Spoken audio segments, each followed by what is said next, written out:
Alright, so magsisimula ako sa mga tanong kay Miss Alice. So after months of evading the Senate, ngayon nandito ka na. Sumagot po kayo ng kumpleto at makatotohanan sa aming komite. Dahil ang komite po namin, tinatratong maayos yung mga nagsasabi ng totoo sa amin at rumerespeto sa aming komite at saka sa Senado. Naintindihan niyo po yun, Miss Alice? Opo, Madam Chair. Alright. So, can you finally confirm before this committee, kayo ba si Guo Huaping? At bago niyo po i-invoke yung right against self-incrimination, hindi naman kayo yung nag-file ng inyong late registration of live birth, diba? So, you are not incriminating yourself. So, are you Guo Huaping? Madam Chair, may mga kaso na po na final po sa akin po sa court, kaya hindi ko po siya masagot po sa inyo ngayon. I don't think yung tanong ko ay may kinalaman sa kaso sa inyo, lalo na may pruweba nang na-establish ang NBI at yung isa pang ahensya kinukumpara yung fingerprints ni Guo Huaping at fingerprints nyo bilang Alice Guo at parehong sinabi nilang magkaparehong taong ito. So, for your own sake at para sa kabatiran ng aming komite, just one last time on this very simple fundamental question. Ikaw ba si Guo Huaping?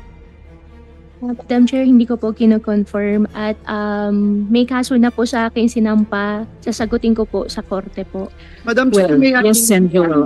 One related question. Madam Chair, may I invoke? I am not going to invoke or raise a point of order, but may I invoke Section 19 of our Senate rules, which states the privilege against self-incrimination. A witness can only invoke his right or her right to self-incrimination, Madam Chair, only when a question which tends to elicit an answer that will incriminate him or her is propounded to her. However, Madam Chair, the witness or the resource person may offer to answer any question in an executive session. So I would just like to invoke that, Madam Chair, because the chairperson already stated that it will not in any way incriminate her, Madam Chair. Just to put that on record. Salamat, Sen Joel. Exactly. So, inulit, yung sinabi ko na sa inyo kanina, di naman kayo mai-incriminate, simpleng tanong kung sino ka. And additionally, unless hihingi pa tayo ng executive session, lilipat pa kami kasama nyo sa ibang kwarto para lang masagot nyo sino ba kayo talaga or palalabasin ng chair lahat ng mga taong ito para lang mag-executive session. And and before I proceed, I just like to recognize the presence of Sen Loren. Salamat, Sen Loren, for your good morning, Madam participation Chair. today. Good morning po. Miss Alice, gusto kong ipaalala sa'yo na ayon mismo sa Korte Suprema, in the case of Office of the Court Administrator versus you, quote, the right to self-incrimination does not prohibit legitimate inquiry in non-criminal matters. So yung tanong na, sino ka ba? Ikaw ba si Guo Huaping? Hindi yan criminal matter. Hindi yan bagay na isight kaugnay ng mga kaso. Identity questions are within the purview of the committee. The Senate has a right to know. Sino bang kausap namin? Yung talagang totoong taong akala namin or ibang tao? No? The Senate has the right to ascertain who the resource persons are, who you say that you are. Sige, i-rephrase ko na lang. Okay, do you have something to say at this point, Miss Alice? Opo, Madam Chair, ako po si Alice Guo. Well, napatunayan na po namin na hindi kayo si Alice Guo. Kayo ay totoong si Guo Huaping. Hindi lang ang komite ang umabot sa ganyang conclusion, ang NBI mismo at ang isa pang ahensya. If you insist not to answer kung kayo si Guo Huaping, i-rephrase ko yung tanong ko. Ang tatay mo ay si Guo Jianzhong at ang nanay mo ay si Lin Wenyi. Tama ba? Ang tatay ko po si Guo Jianzhong po, Madam Chair. At ang nanay si Lin Wenyi. Nako, Miss Alice, binabaliktad nyo na yung sinabi nyo sa isang previous hearing, no? Yung bank document na to, nililista ninyo, kasi bank document mo ito, nilista mo dito bilang nanay mo, si Lin Wenyi. So, baliktad na, pinasinungalingan mo yung sinubmit mong bank document noon sa sinabi mo ngayon na hindi mo nanay si Lin Wenyi. You were born in China, not in Tarlac. Tama po ba? Ang alam ko po, I was born in Tarlac po, Madam Chair. Ang childhood mo, mula sabihin natin 0 to 12 years old, ay sa China, tama? Kaya wala kang maalala, wala kang makwento sa amin ni isang alaala ng pagkabata mo sa Tarlac, di ba? Yes, and Lauren, for one related question. Statement. Nag-off na po siya. Pero maliwanag na nagsisinungaling kung saan siya napanganak. So, I bring that to the body. Opening pa lang, nagsisinungaling na. Alam naman nating lahat na may mga ahensya ng gobyerno na nagbigay ng mga birth certificate at inamin na nila ng PSA sa mga dayuhan at kasama siya doon. So, umpisa pa lang, ini-insist niya, pinagpipilitan niyang napanganak sa Tarlac. Wala na pong maniniwala yan. Alam na po natin yan. So, I'm just putting that on record. How can we extract the truth if the first question, wala pang ang question, ay nagsisinungaling na? Salamat, Sen. Lauren. So, thank you. At nakahanda na nga at lalong tumitiba yung ihahaing motion ni na Majority Leader at Sen. Joel Madam at the Chair. proper time. Madam Chair. Yes, Sen. Rafi, for one related question. Noong May 22 this year, hinamon ko si Alice Goo kung willing siya mag-undergo ng lie detector test. Hanggang ngayon, okay ka pa rin ba, Miss Alice Goo? Papayag ka pa ba magpa-lie detector test para malaman natin yung mga sinabi mo, ibabangga natin doon sa mga alam namin. Are you still willing? Miss Alice.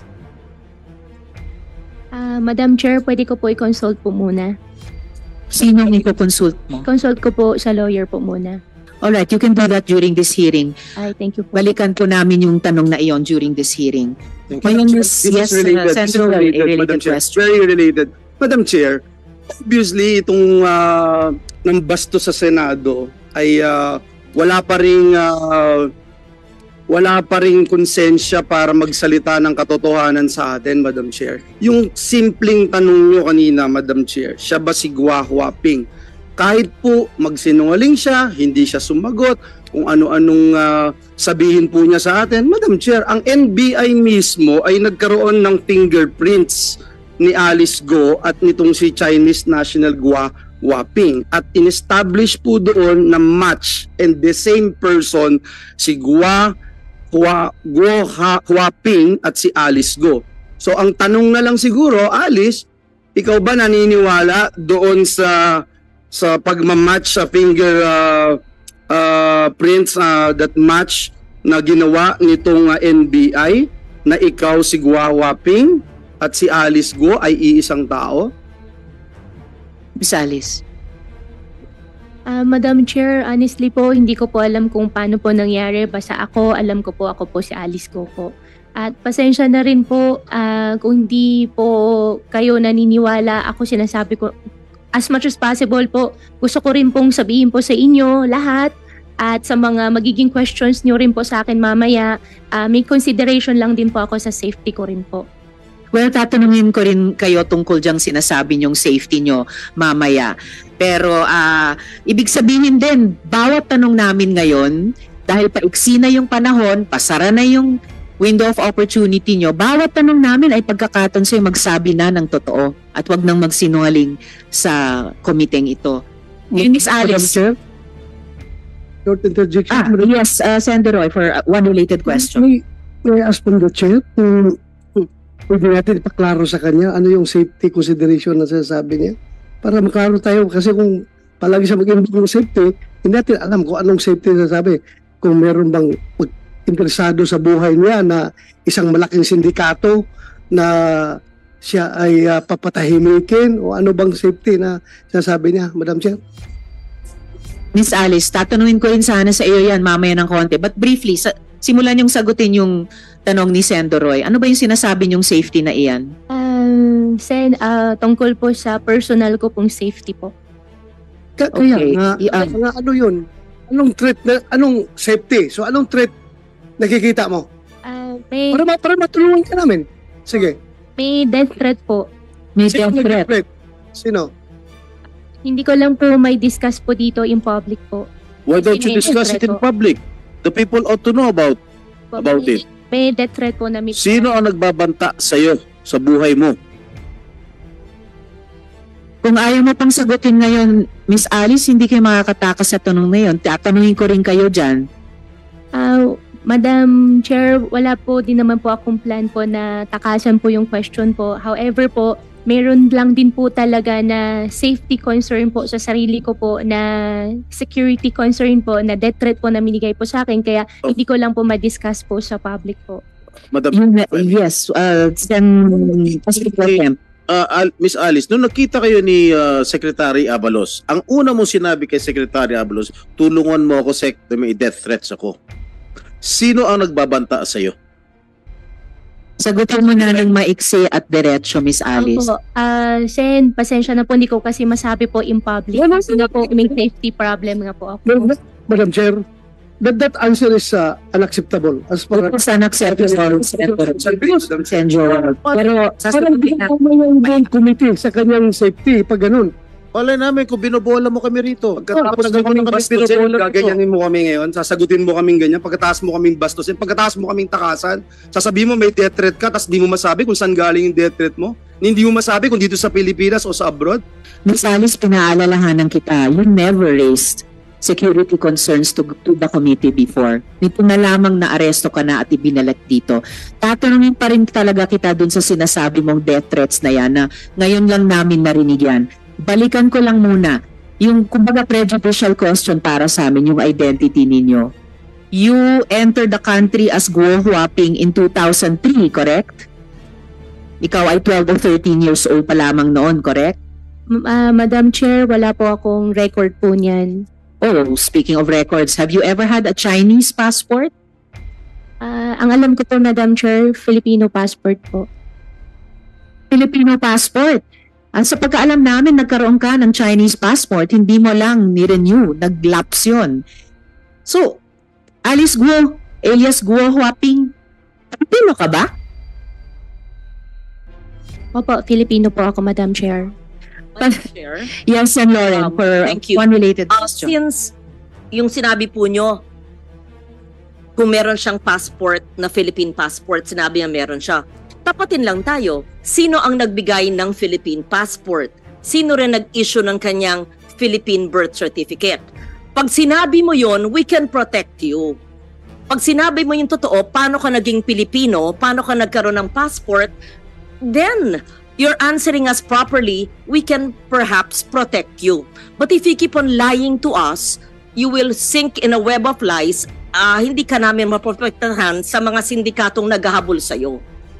I suggest to answer that. How did she get her Philippine birth certificate from the PSA or the satellite office, and how she acquired her Philippine passport from the DFA? We have to find out the syndicates in the government agencies. Madam Chair. For the record, para sa kabatiran ng lahat, at lumabas na po ito sa mga nakaaraang maring mayroong birth certificate na nakuha through late registration of live birth, pero mismong ang PSA, I'm sure mako-confirm ito ni Engineer Grande later, Engineer Mariza, ang PSA mismo ang nagsabing irregular ang birth certificate na iyon. Kaya tinulog nila sa Office of the Solicitor General na kanselahin na ito. But apparently, habang hawak pa yung irregular birth certificate na iyon, nagamit para makakuha ng Filipino passport. Pero sa pagkaalam din ng aming komite, nagkaroon ka, Miss Alice, ng Chinese passport. Kaya sa lahat ng mga tanong na ito so far, bakit ayaw mo sumagot?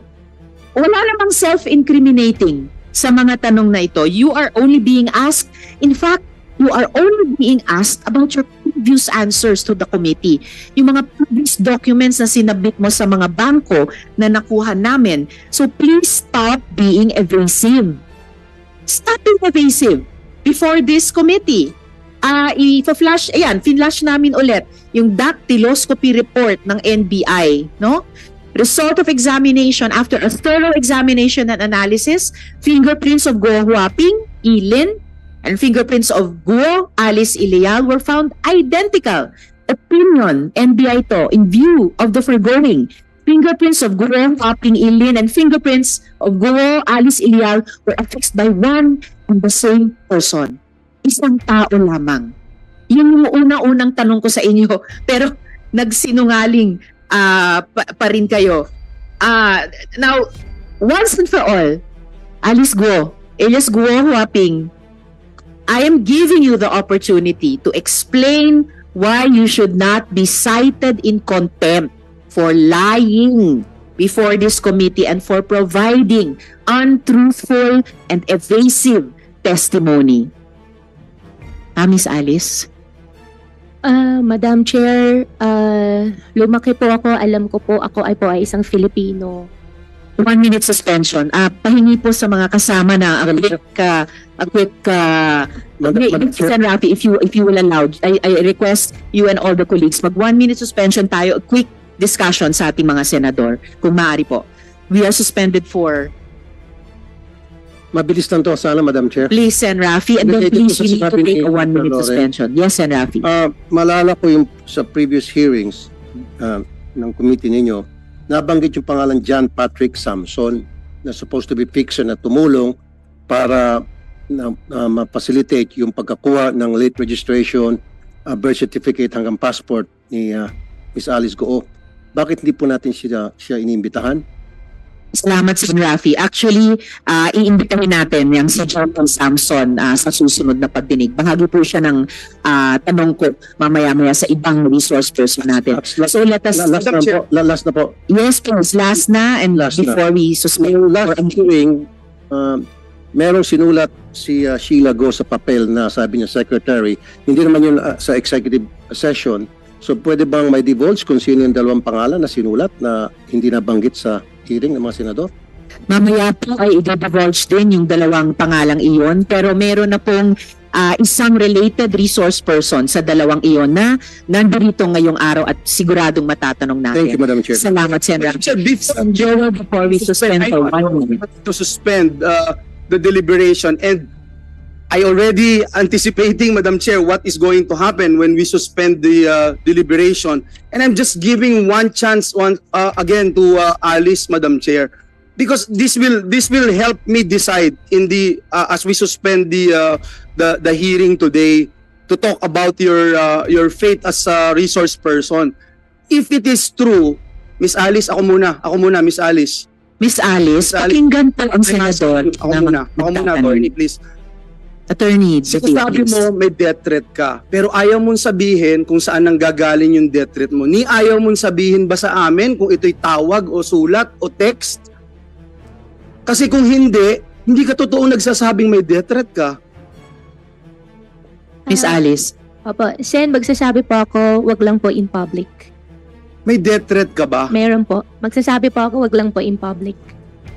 Well, I will accept that, Madam Chair, but ang problem kasi is kung yung death threat na yan, totoo o hindi, Madam Chair, dahil ayaw talaga niya magsalita. I will yield, Madam Chair, to the wisdom of the committee. Salamat, Sen. Joel. At saka ang hirap kasi, ang dami mo nang sinabing hindi totoo eh. Tapos babalik ka dito, magsasabi ka na naman ng isang malaking kwento, pinakamalaki so far, death threat. Kaya siguro naman maintindihan mo, bakit hindi kami maniwala. Hindi na pa nga pinatotohanan yung mga unang kasinungalingan mo. Ngayon may bago ka namang gusto mong paniwalaan namin.